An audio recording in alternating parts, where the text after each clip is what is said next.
가 되는 것 같습니다. 그런데 피의자가 자수를 했다는 점도 좀 주목해 볼 만한 부분인 것 같습니다. 책임은 이 피해자에게 떠넘겼습니다. 그런데 범행은 인정했습니다. 그리고 자수를 했습니다.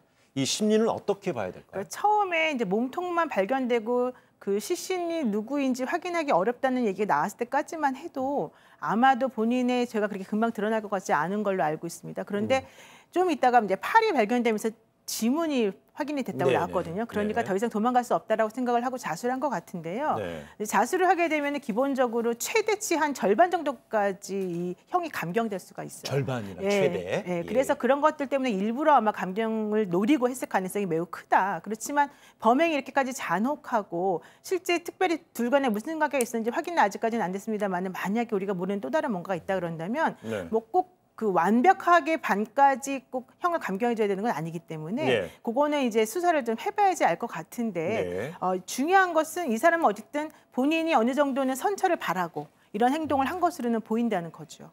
네, 그런데 피의자는 이 홧김에 우발적으로 범행을 했다고 주장하고 있는 것으로 알려지고 있습니다. 하지만 경찰은 이 계획 범죄 가능성도 상당히 열어두고 있다고 그러죠? 그렇습니다. 범죄의 동기가 되는 게 숙박비 4만 원이거든요. 예. 숙박비 4만 원에 저렇게 잔혹한 범죄를 저지를 수 있느냐 하는 부분에 대한 의혹이 먼저 일고요. 예. 또 하나는 본인이 직접 열쇠를 가지고 자고 있는 사람의 방의 문을 열고 들어가서 둔기로 살해를 했거든요. 예. 그것도 계획 범죄가 아니냐는 의혹을 살 수 있는 부분이라고 볼 수 있고, 또 하나는 예. 시신을 며칠 동안 방치를 했습니다. 그곳에. 예. 그리고 나서 본인이 시신을 훼손하고 몇 차례에 걸쳐서 본인의 자전거를 이용해서 유기를 했거든요. 예. 이런 여러 가지 정황으로 봤을 때 과연 이것이 우발적 범죄이겠냐, 계획적 범죄일 가능성도 있다라고 경찰은 보고 있고, 그 부분도 함께 수사를 지금 진행하고 있는 것으로 알려지고 있습니다.